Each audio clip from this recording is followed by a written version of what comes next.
Le matin, lorsque percent les premiers rayons de soleil, la nuit s'achève alors rapidement, car la lumière du soleil est plus forte que les ténèbres.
Rien qu'en Allemagne, pour environ 80 millions d'habitants, il y a 260 000 antennes relais, plus de 100 millions de téléphones portables et plus de 50 millions de téléphones sans fil. Les antennes sont omniprésentes, il n'y a presque plus d'endroits où les ondes pulsées à haute fréquence ne parviennent pas. Au travers de résultats, de recherches et d'observations dans l'environnement, il devient toujours plus clair que les ondes pulsées à haute fréquence entraînent des dommages sur la santé. Nous vous saluons cordialement pour notre documentaire d'aujourd'hui qui a comme thème « Téléphonie mobile, le danger dissimulé ». Dans ce documentaire, nous vous guidons pas à pas dans un exposé de preuves que chaque amateur peut comprendre facilement. Des questions écrites en rouge vous serviront d'orientation.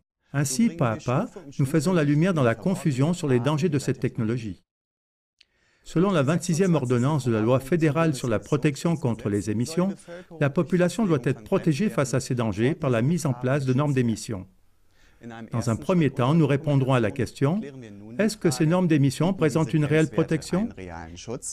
Les ondes naturelles, sans la surcharge de la téléphonie mobile, s'élèvent à 0,000001 microwatts au mètre carré. En Allemagne, le seuil d'émission du réseau UMTS a été fixé à 10 millions de microwatts au mètre carré. C'est justement ici que nous devons nous arrêter et poser la question suivante. Est-ce une bonne chose si des personnes augmentent de plusieurs millions de fois le seuil donné par la nature et décident que c'est sans danger ? La nature est-elle si stupide ou l'homme si intelligent? Comment cette norme a-t-elle été mise en place et qui l'a fixée?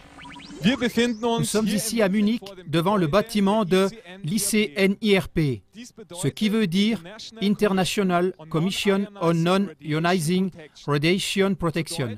En français, Commission internationale pour la protection contre les ondes non ionisantes. Cette association privée propose les normes des ondes pour le monde entier. Qui est cette association si éloquente?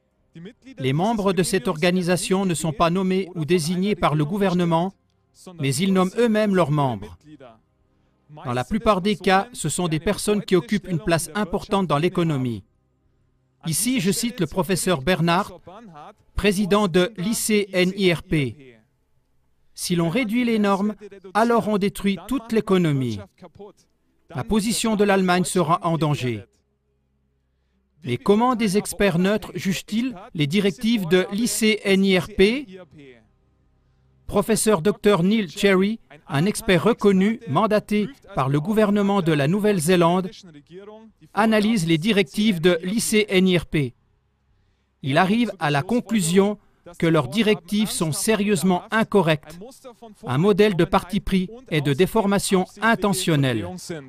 Malgré les grandes réserves émises par d'éminents scientifiques, le gouvernement allemand et l'OMS ont repris les propositions de cette organisation proche du milieu des affaires. La mise en place des normes pour le monde entier se reporte à cette organisation proche des milieux industriels. Là, nous arrivons à la racine. Quels peuvent bien être les intérêts représentés par cette organisation privée? Les membres de cette association privée étaient-ils uniquement préoccupés par le bien-être de la santé de l'humanité? Que signifie cette norme? Sur quelle base repose-t-elle? Citons le professeur Bernhardt. En ce qui concerne les ondes, nous avons seulement compris les effets thermiques et à ce jour, c'est sur cette base qu'on détermine les normes d'émission. Il existe des études sur les effets favorisant le cancer et les dérangements cellulaires. Nous analysons ces déclarations du professeur Bernhardt au moyen d'une représentation graphique. En d'autres mots, il dit « Nous avons sans doute compris la physique, qu'il qualifie de chaleur, mais nous n'avons pas encore tout compris de la biologie et de la chimie. C'est pourquoi nous devons prendre en compte la biologie et la chimie. » Une petite bande dessinée illustre parfaitement le comportement de ce groupe.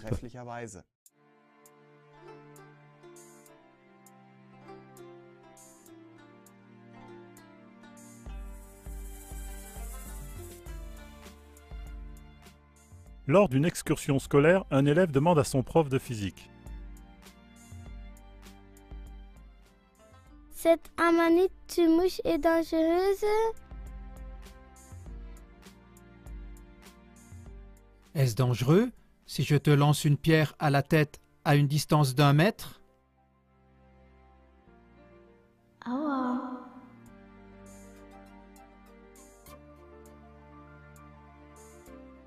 Oui. Est-ce dangereux aussi si je fais la même chose avec une amanite?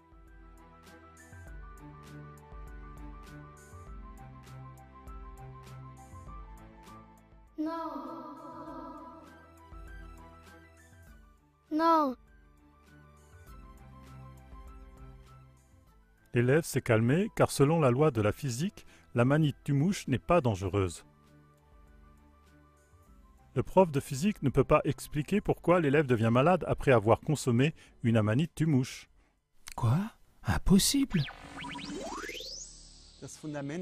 Le fondement des normes d'émission repose sur l'hypothèse selon laquelle il n'existe d'effet de rayonnement magnétique causé par la téléphonie mobile que sur la base des effets de la chaleur.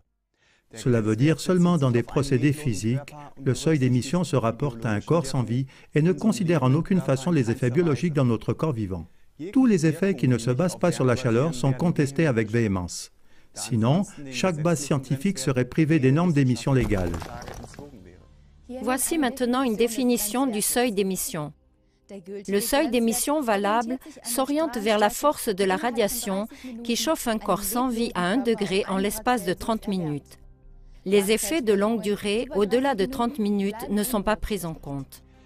Par conséquent, le seuil limite protège la matière morte contre un réchauffement d'une durée de 30 minutes. Nous sommes un organisme vivant.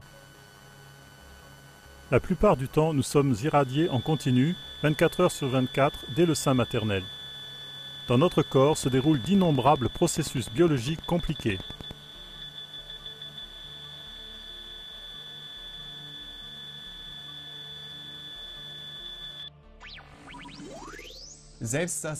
Même le groupe ICN-IRP doit reconnaître dans ses lignes directrices que le seuil d'émission ne protège que des effets sanitaires dus au réchauffement tissulaire immédiat et à court terme. Cependant, tous les spécialistes sont d'accord avec le fait que, par exemple, le Wi-Fi n'entraîne pas de risque d'échauffement.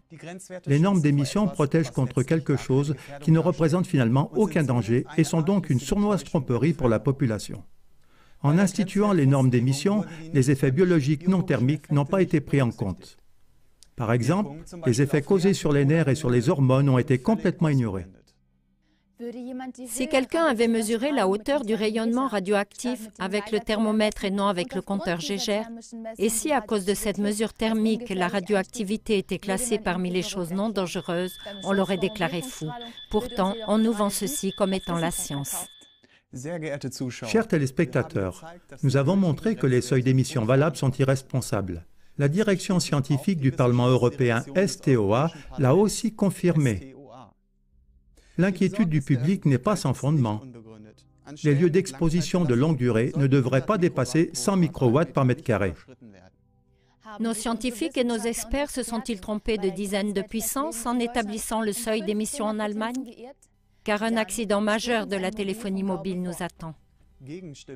Les contre-voix des scientifiques renommés confirment cette crainte. Le professeur Volger de l'École supérieure d'ingénieurs d'Aix-la-Chapelle avait déjà dit en 2001 « L'affirmation d'un effet protecteur, le seuil d'émission, doit être considérée comme une fausse information scientifique. Ceci correspond légalement à toutes les caractéristiques de la fraude et inclut les grosses atteintes de négligence, les atteintes intentionnelles et les coups et blessures. » Dans la deuxième étape de notre documentaire, nous voudrions maintenant savoir s'il existe des effets biologiques causés par le rayonnement magnétique de la téléphonie mobile. Déjà en 1992, la Commission de la protection contre le rayonnement a écrit dans le journal Bundesanzeiger numéro 43 au sujet des effets spéciaux non basés sur le réchauffement.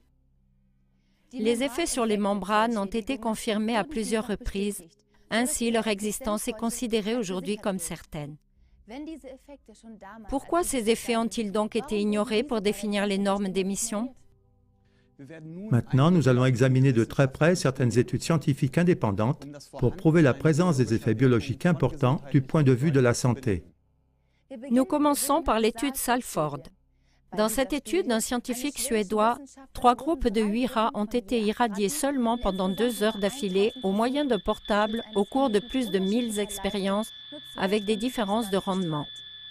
À travers cette radiation, la barrière hémato-encéphalique qui empêche que le poison toxique puisse atteindre notre cerveau s'est ouverte. Les dommages qui en résultent sont irréversibles. La certitude de la preuve est estimée à 99,8%. Nous arrivons à un autre examen qui prouve que la radiation par micro-ondes électromagnétiques causée par la téléphonie mobile provoque un effet biologique dans notre corps. Il s'agit de notre sang. L'effet appelé rouleau de pièces de monnaie démontre comment nos globules rouges réagissent à la radiation. Bonjour, je m'appelle Herbert Jung, je suis praticien de médecine parallèle et homéopathe depuis environ 20 ans. Dans mon travail, j'ai constaté qu'il y a de plus en plus d'obstacles à la guérison qui sont causés par la téléphonie mobile. Il existe aussi beaucoup de maladies qui sont causées par la téléphonie mobile, par exemple l'attaque d'apoplexie ou l'hyperactivité chez les enfants ou différents signes cliniques ou l'hypertension. C'est pourquoi je me suis aussi préoccupé de la microscopie sur fond noir, parce que selon mon point de vue, c'est la seule méthode avec laquelle on constate par image la gravité de la manière dont la téléphonie mobile agit. Je prends maintenant une goutte de sang d'un sujet d'expérience qui n'a pas été ou qui n'est pas exposé à la charge de la téléphonie mobile et vous verrez par la suite comment cela agit.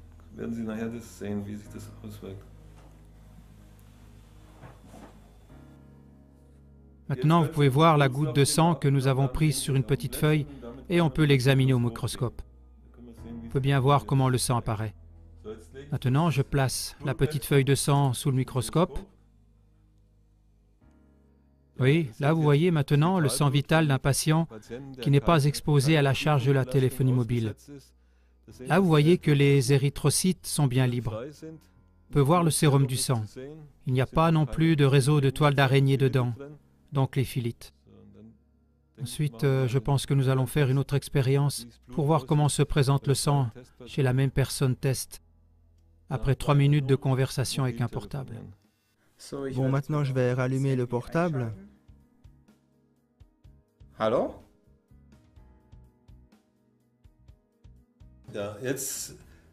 Maintenant que la personne test a téléphoné 3 minutes avec le portable, nous voulons voir ce que cela produit.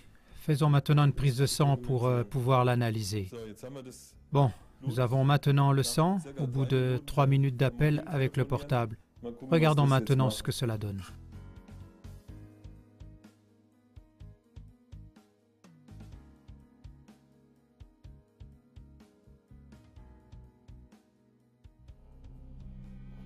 Voyez, ce sang de la même personne qui était tout à l'heure bien séparé et comment maintenant les globules rouges se sont concentrés ensemble comme des rouleaux de pièces de monnaie. Bien entendu, le sang ne peut plus faire son travail. Si c'est une condition permanente, il se forme une forte thrombose à un certain moment et ça dépend de l'endroit où elle se fixe. Si c'est au cerveau, il y aura une attaque d'apoplexie. Si c'est au cœur, ça provoque un infarctus cardiaque ou au poumon des thromboses selon l'endroit. On se pose la question de savoir si on peut survivre à cela ou en rester paralysé. L'étude Salvord ainsi que les prises de vue au microscope à fond sombre prouvent qu'il existe des effets qui ne se basent pas sur la chaleur et qui ont une influence négative sur notre santé. Il n'y a pas d'études à l'échelle mondiale qui attestent les effets des rayonnements des mâts émetteurs sur la santé de la population. Il n'existe que l'initiative privée des médecins de Naila, l'étude Naila.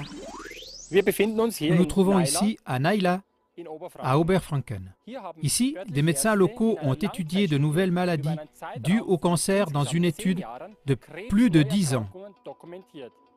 Ce faisant, ils ont analysé si les personnes habitant dans un rayon de 400 mètres autour des émetteurs étaient plus souvent malades que celles habitant dans un rayon qui va de 400 à 800 mètres.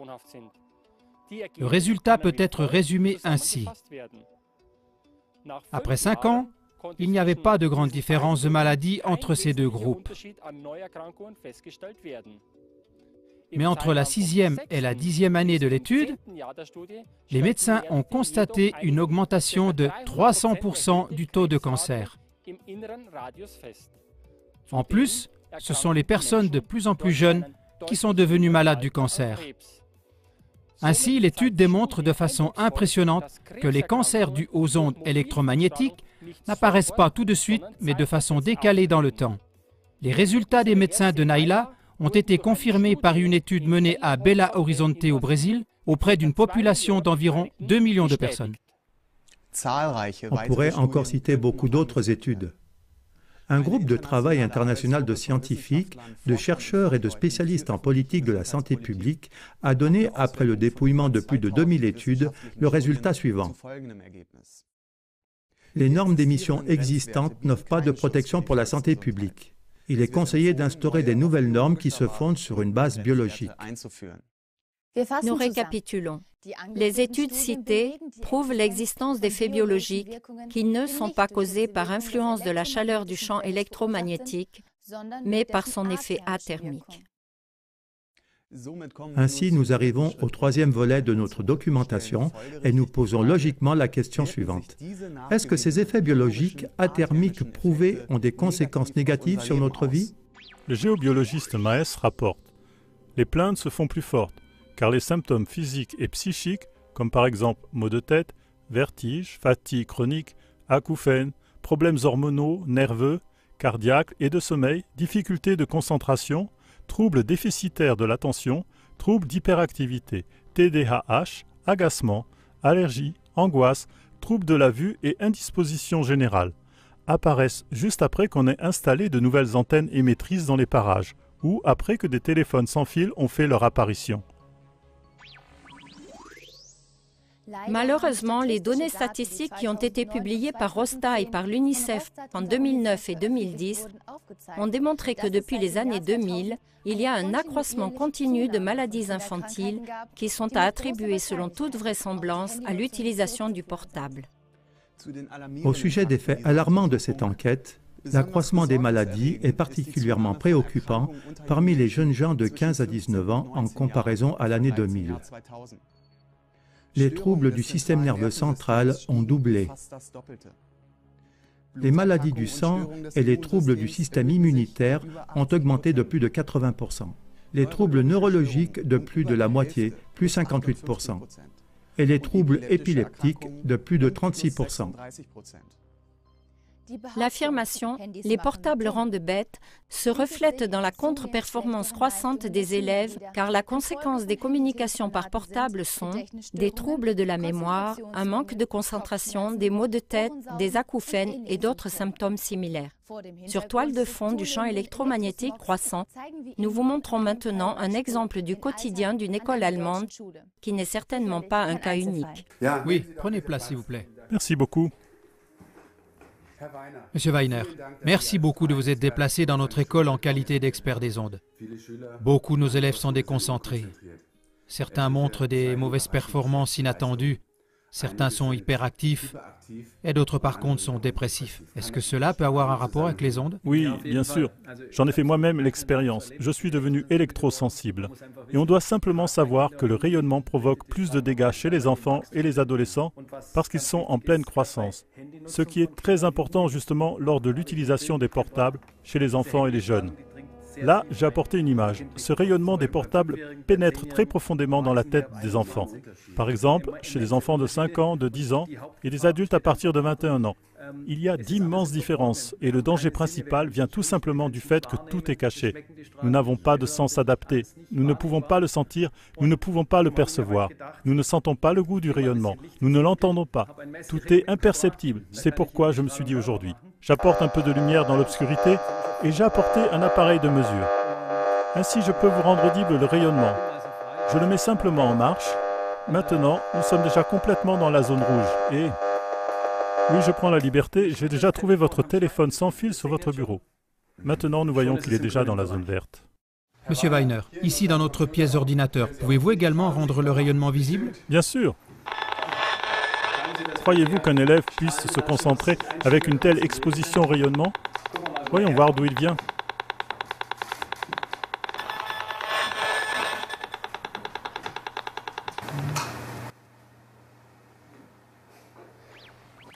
Monsieur Weiner, nous nous trouvons maintenant à l'étage supérieur. Qu'en est-il ici avec le rayonnement?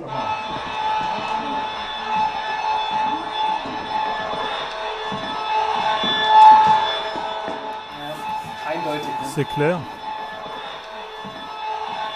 La source de rayonnement est là, en face. Alors maintenant, je ne peux plus retirer de prise. Dans ce cas, c'est vous qui devez vous mobiliser. Au mieux avec des lettres et avec de la pression directe à l'adresse des autorités et des opérateurs. Car une chose est claire, avec une telle exposition au rayonnement, les cours et la santé ne sont pas compatibles. La nouvelle suivante venant de Bavière confirme que notre court-métrage est d'actualité. Le 1er août 2007, Spiegel Online rapportait « Le Parlement bavarois recommande à toutes les écoles de s'abstenir des réseaux Wi-Fi ». Dans certains formulaires d'inscription scolaire, on trouve même le passage suivant. Je suis aussi d'accord qu'en cas d'admission, mon fils ou ma fille reçoivent l'enseignement en utilisant le Wi-Fi. Que la direction de l'école veuille se protéger juridiquement montre combien cette technologie est dangereuse. Par exemple, quelle école se protégerait juridiquement pour l'utilisation d'un rétroprojecteur? Même la justice atteste maintenant la nocivité des portables. La Cour d'appel de Brescia, en Italie du Nord, a certifié par un jugement maintenant définitif une relation de cause à effet. La tumeur cérébrale d'un employé est attribuée à l'utilisation prolongée du portable et du téléphone sans fil pour des raisons professionnelles. Le jugement est aussi novateur parce que les juges ont exclu des expertises financées par l'industrie, considérées comme étant non crédibles, et ils ne se sont appuyés que sur des expertises indépendantes. La Cour suprême italienne de Rome a entre-temps confirmé le jugement de la Cour d'appel. Un jugement très spécial. Sur quoi a-t-il été fondé? Oui, c'est vraiment un jugement spécial parce que c'est le premier cas au monde pour lequel on a reconnu une maladie professionnelle ayant pour cause le rayonnement électromagnétique. Le tribunal de Brescia a donc reconnu et confirmé qu'il y avait une forte et intense utilisation du portable durant les 10 dernières années.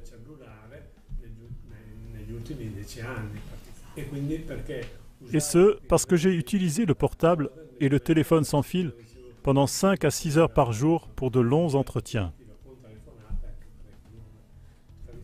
Et je me souviens que souvent, après ces communications téléphoniques, j'avais une oreille rouge et moite. À vrai dire, toute la moitié gauche de mon visage.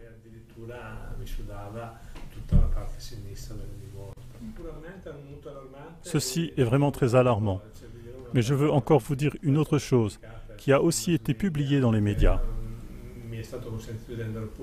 Mon collègue de travail, qui était directeur commercial, lui aussi, il a utilisé le portable dans la même mesure que moi. Il a été atteint par la même maladie. Même un autre homme de Casalmaggiore, environ 30 km d'ici.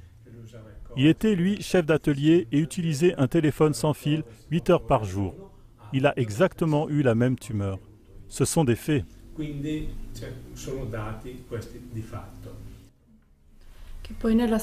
Dans le jugement que vous avez mis aimablement à notre disposition, on fait aussi mention d'une comparaison entre le rayonnement d'une bombe atomique et la téléphonie mobile.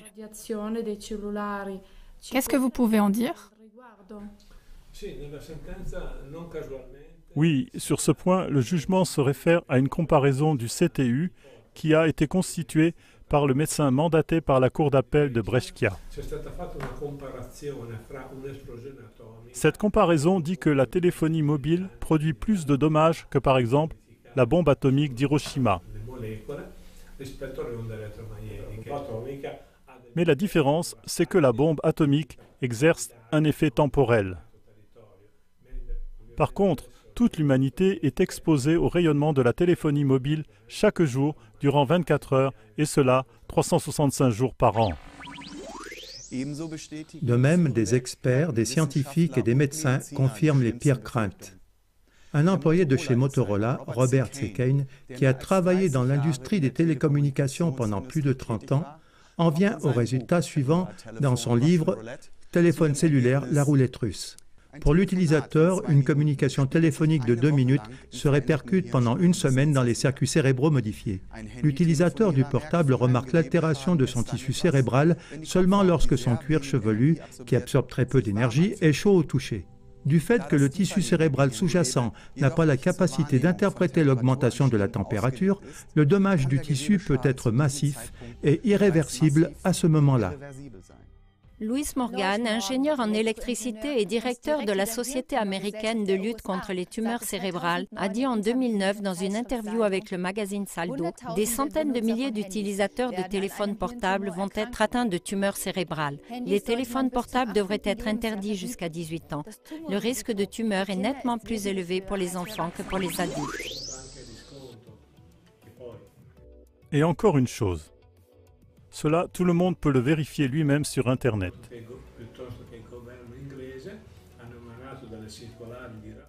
Les gouvernements français et anglais ont adressé des lettres de recommandation aux familles et aux médecins, où ils écrivent que les enfants jusqu'à 14 ans ne doivent pas utiliser de téléphone portable.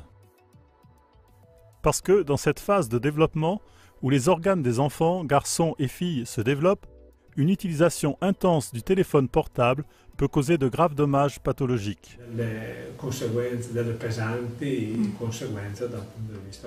Ces recommandations devraient effectivement être édictées par toutes les instances compétentes.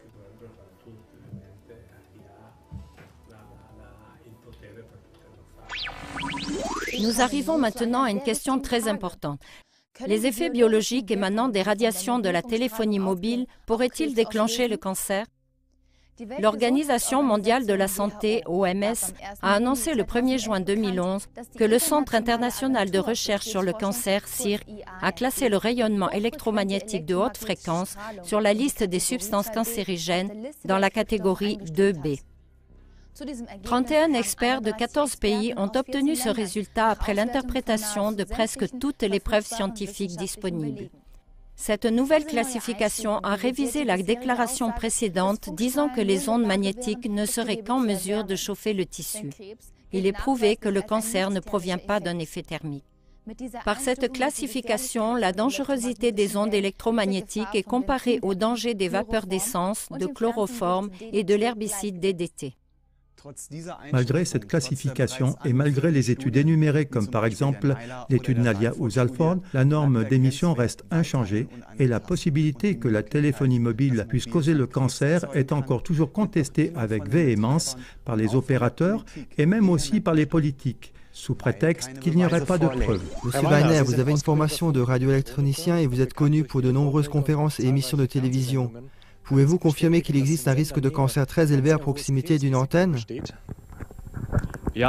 Oui, la classification de la téléphonie mobile comme étant un cancérigène possible par l'Organisation mondiale de la santé est, d'après mes années d'expérience, largement minimisée. De partout, les initiatives citoyennes me confirment qu'à proximité d'une antenne, et particulièrement dans la direction principale des missions, c'est dans ces maisons-là qu'il y a une recrudescence de cancer. Tous les groupes d'âge sont touchés et les gens y meurent. Et ici, nous le voyons donc à l'exemple de l'émetteur sur cet immeuble. Les émetteurs sont orientés de telle sorte qu'ils émettent directement dans les centres-villes et dans les rues et les maisons. Pour celui qui veut regarder de plus près, je recommande comme exemple bien documenté l'étude de Müllendorf en Autriche et l'article sur le village cancer Voltorino en Italie. Là, vous pouvez encore voir beaucoup plus de choses avec plus de précision. Mais dans les faits, nous le voyons de toute façon, c'est partout pareil sur toute la Terre. De nombreux autres rapports similaires nous sont parvenus, montrant un lien évident entre les cas de cancer et la proximité des stations d'antennes électromagnétiques. La radio allemande a fait une émission au sujet de la ville de Steinbach-Allenberg. Là-bas, le taux de cancer est 8 fois supérieur. À Mittelsteinae, près de Cuxhaven, sur 260 habitants, plus de 30 personnes souffrent de divers types de cancers. En Grande-Bretagne, l'opérateur O2, dans le comté de Warwickshire, a dû démonter son antenne suite aux protestations de la population après la survenue de 31 cas de cancer dans une seule rue. Italie, étude Radio Vatican. Preuve épidémiologique qu'à 6 km de portée autour de l'émetteur, il y a une augmentation de 220% de leucémies infantiles. Michelozzi, 2001. Pologne, Omega News, tour émettrice de la mort, 55 morts à Schlupsk. Israël, Netanyahu, risque quadruplé de cancer à proximité d'antenne. Burgerwelle, Suisse. Nouvelle-Zélande, étude Cherry, lien de cause à effet entre les cas de tumeur et le nombre d'émetteurs actifs en fonction de la distance. Cherry, 1999.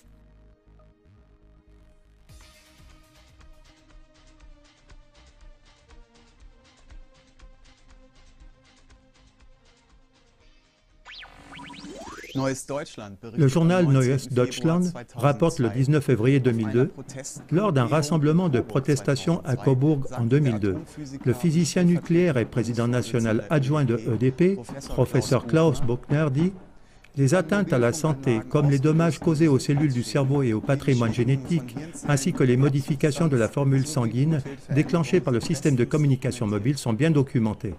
En ce qui concerne les normes d'émission trop hautes pour le rayonnement de téléphonie mobile, Buchner a souligné « C'est un meurtre, il y a des gens qui en mourront. Afin de protéger la vie, il est nécessaire de punir les responsables pour atteinte aux droits de l'homme. » Nous résumons la troisième partie de notre documentation. Le rayonnement de haute fréquence endommage considérablement nos vies. Étant donné que ce n'est pas dû au stress thermique, ce sont seulement des processus biologiques qui peuvent en être la cause. Nous passons maintenant à la prochaine étape de l'exposé des preuves et nous clarifions maintenant dans la quatrième partie de notre documentaire si ces dommages peuvent être confirmés par des exemples tirés de la pratique. Dans le contexte de ce documentaire, nous ne pouvons au mieux que montrer la pointe de l'iceberg, parce que des milliers de cas sont survenus bien en dessous des normes en vigueur. Nous citerons maintenant deux cas en exemple. Friedrich Stengel, un agriculteur de Oettingen en Bavière. À côté de sa ferme, une antenne de téléphonie mobile a été érigée en 1997. Ensuite, une odyssée a commencé. Je m'appelle Friedrich Stengel et j'habite à Oettingen. Je tiens à vous raconter brièvement ce que j'ai vécu depuis que l'antenne a été installée en 1997. Déjà au printemps 1998, nous avions remarqué que les hirondelles et plein d'autres oiseaux migrateurs se tenaient à l'écart.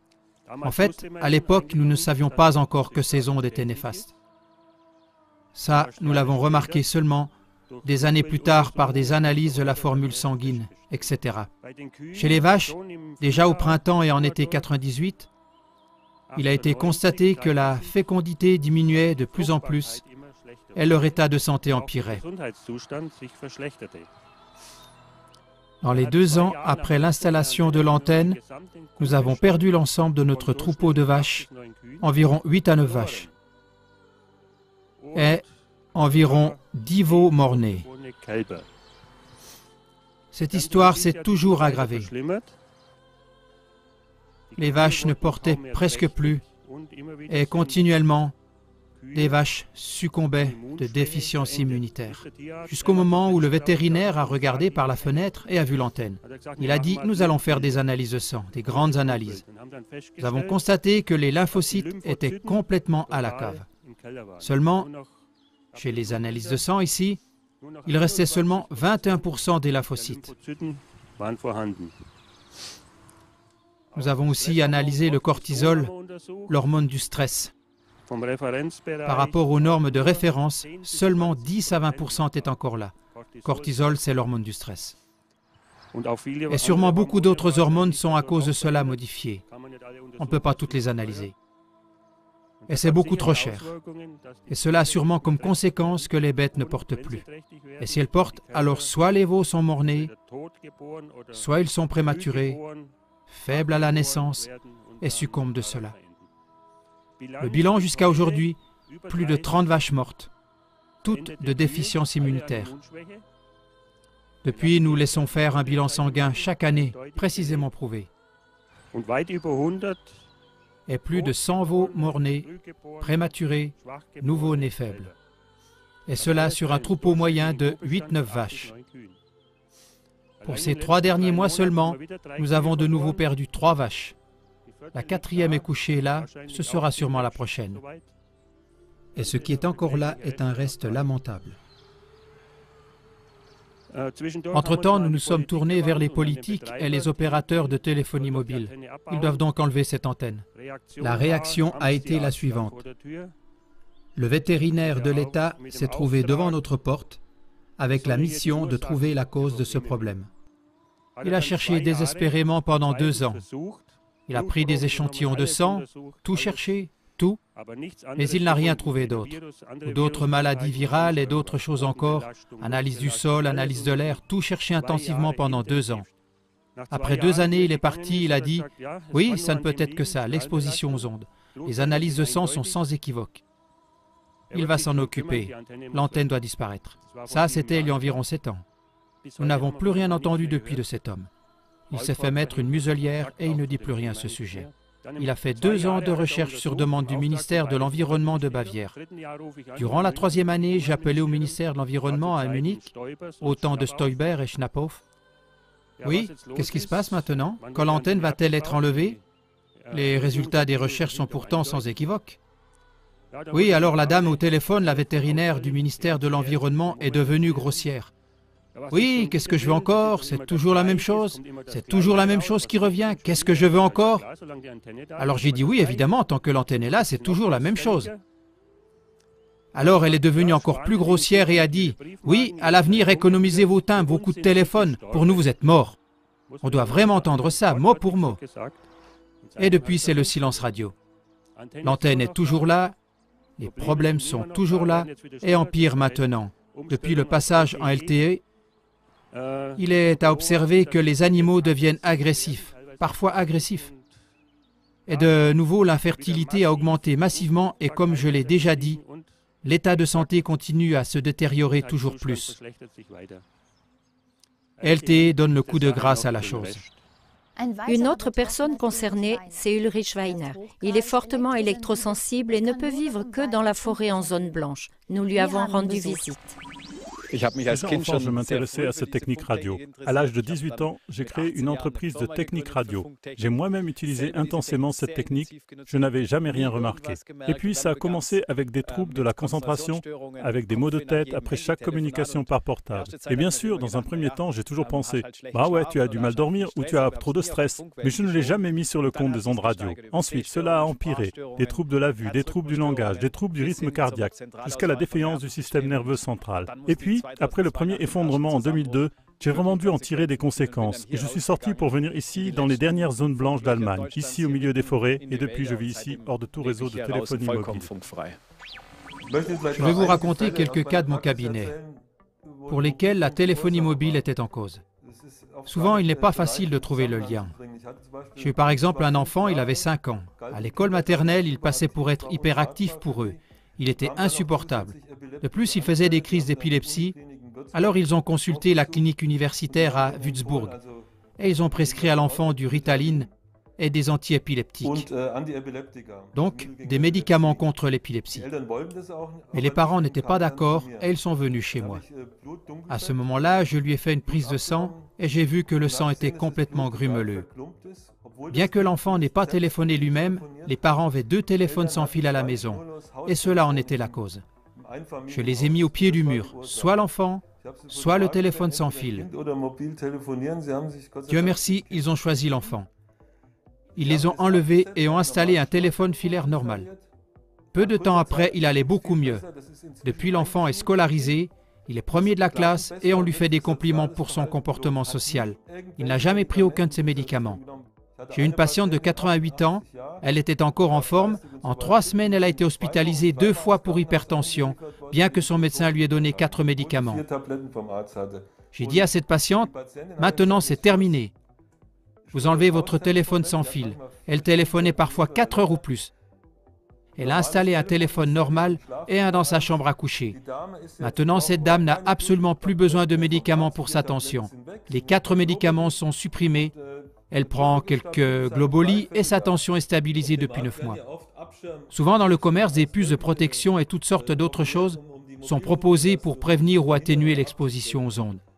De mes recherches, il résulte sans équivoque que cela ne fonctionne pas. J'avais un architecte qui a appliqué toutes sortes de mesures de protection sur son portable.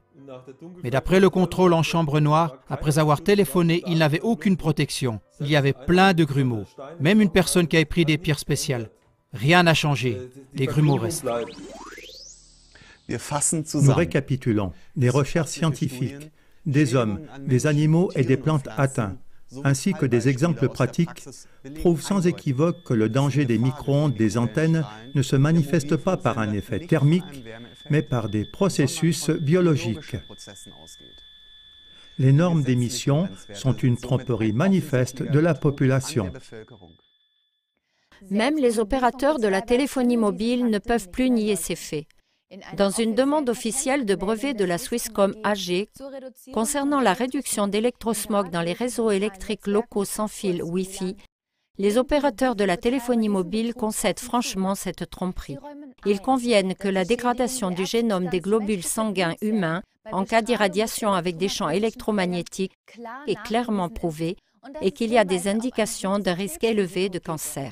Par conséquent, les opérateurs de la téléphonie mobile eux-mêmes attestent un effet biologique du rayonnement. Ainsi, nous pouvons clôturer l'exposé des preuves de ce documentaire, car les faits ne peuvent être plus incontestables. Quand les preuves rassemblées sont évidentes pour tout le monde, inévitablement, une question ultérieure doit être posée dans la 5e partie de notre dossier. Pourquoi n'agit-on pas sans tarder pour protéger la population ?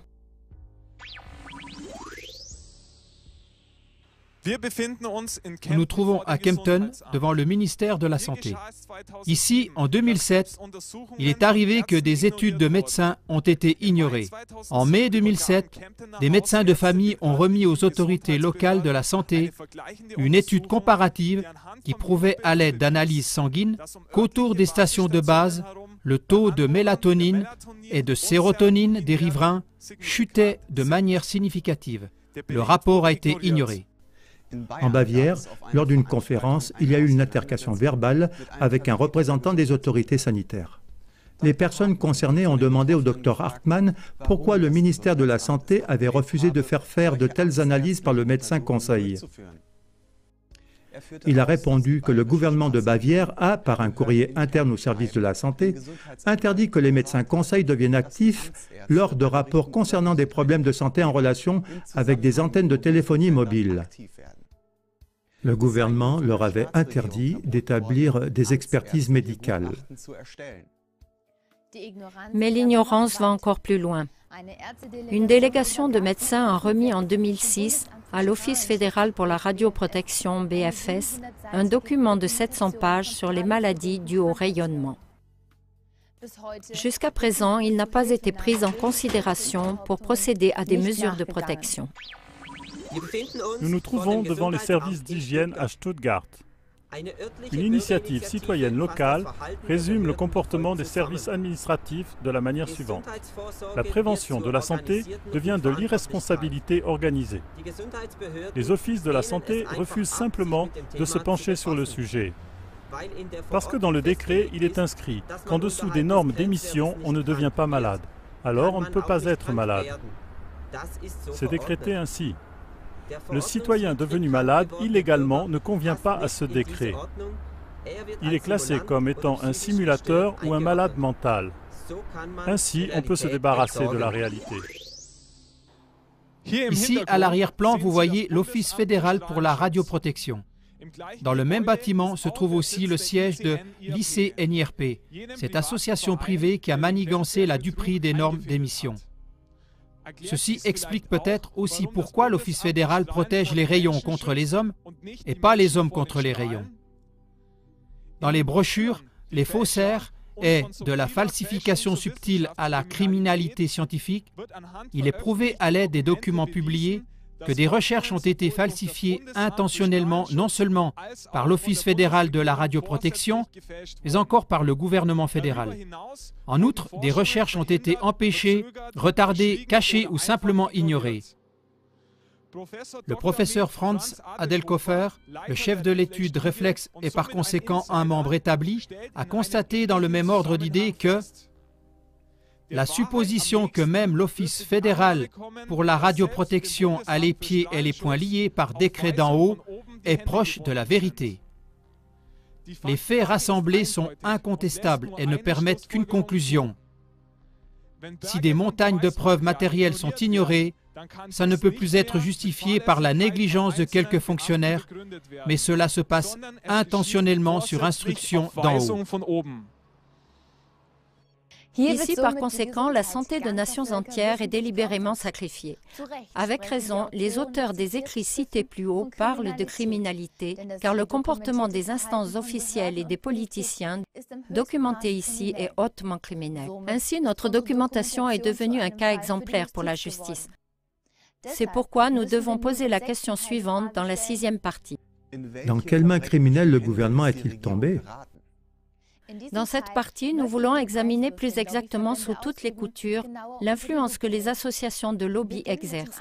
Nous commençons par l'influence sur la politique.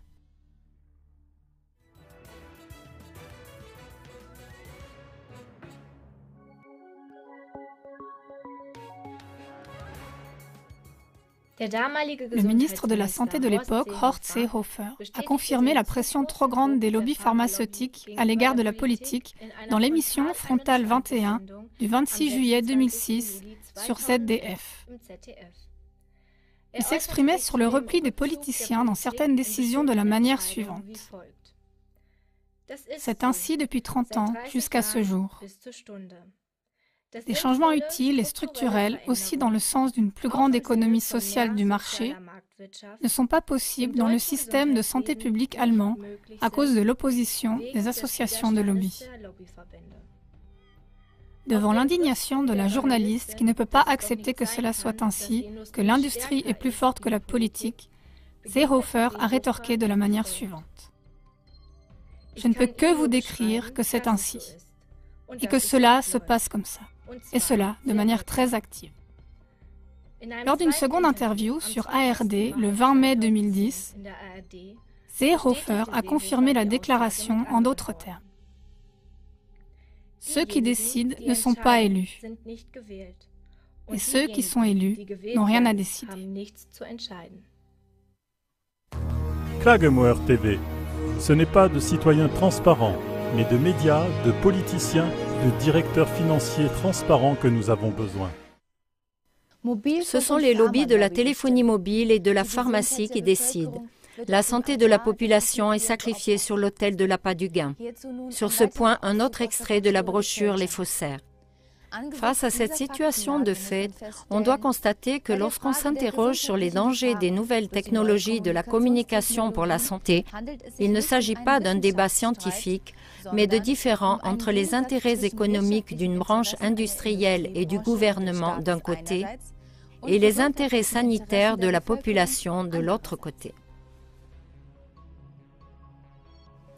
Ce faisant, nous venons à l'influence que les actions de lobby exercent sur la science. Le professeur Heinrich Schendorf était procureur lors du procès sur les produits de traitement du bois et il est par conséquent un initié, il dit. Un grand nombre d'experts émettent simplement de faux avis. Ils ne se trompent pas, ils mentent. Et ils mentent avec calcul, toujours au profit des parties prenantes à l'affaire économiquement plus puissantes, au profit de l'entreprise, du cartel des industries et du fabricant. Jamais à l'avantage des plaignants malades. Ce que ces experts font n'est pas un service amical, mais il s'agit là d'un compromis. Mensonge contre cash. En échange, les entreprises peuvent souhaiter quelque chose, à savoir des expertises avantageuses. Et ils les reçoivent, sinon les relations commerciales seraient compromises. Un deuxième exemple. Durant de nombreuses années, le professeur Peter Zem a fait des recherches pour Télécom.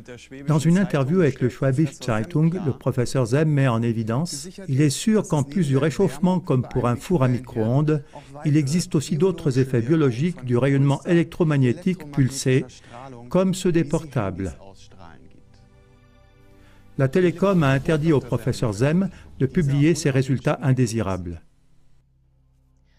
Les examens du professeur Zem montrent les déductions suivantes. La Télécom sait, de par ses propres expériences, que des dérèglements sanitaires surviennent avec des émissions bien inférieures aux normes, bien qu'elles prétendent publiquement que les normes seraient sûres.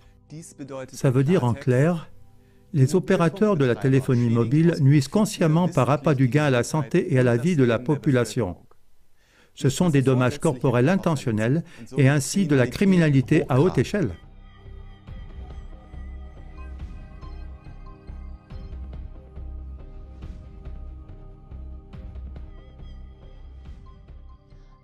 Le magazine Nature Arts de décembre 2007 raconte aussi des scientifiques qui ont fait des recherches sur ordre de l'industrie et qui ont publié des résultats alarmants ont été diffamés, menacés et licenciés. Les auteurs de la brochure Les Faussaires résument. Plus de la moitié des études sur la téléphonie mobile sont payées par l'industrie de la téléphonie, qui se choisit pour cela des personnes de confiance. Mais celui qui croit que le gouvernement fait en sorte que les contrôles soient suffisants et qu'il privilégie les scientifiques indépendants comme il serait de son devoir se trompe. Via Télécom, l'État est lui-même un opérateur de téléphonie mobile. Il s'est lui-même vendu, ainsi que la santé de la population, pour 50 milliards de redevances 3G. Il a débureaucratisé les droits de construction, assoupli les contrôles de sécurité et mis au pas ses administrés. La voie est libre pour l'implantation sauvage d'antennes. On en vient à l'influence que les cartels de lobby exercent sur les médias. La plupart des grands journaux scientifiques et les grands médias ne publient presque que des rapports rassurants. Mark Lutz, un étudiant en spot publicitaire, a voulu donner la preuve par l'exemple et a écrit un exposé pour un documentaire sur les dommages causés par les ondes électromagnétiques et a proposé son histoire à des chaînes de TV dominantes et à des magazines connus. Voici la réaction d'une chaîne de TV connue. Vous voulez nous proposer un film sur les dommages causés par la téléphonie mobile? C'est un sujet super, mais avez-vous aussi réfléchi qui sponsorise nos spots de publicité?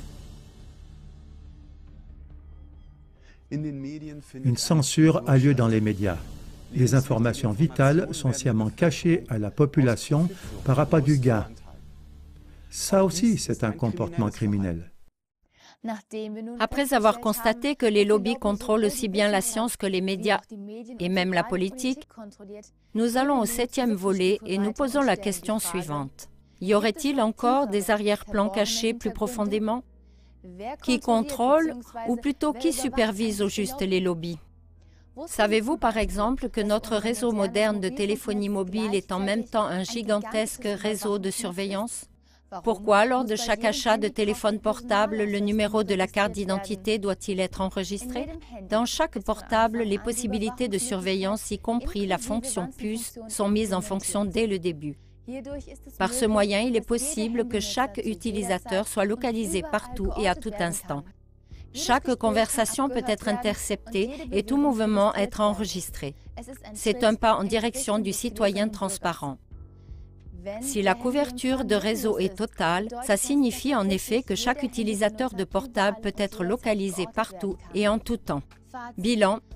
De tout temps, dans l'histoire de l'humanité, l'intention des puissants et des dirigeants était de pouvoir tout surveiller et contrôler. Il n'y a encore jamais eu une possibilité de contrôle aussi parfaite et sans faille que celle d'aujourd'hui.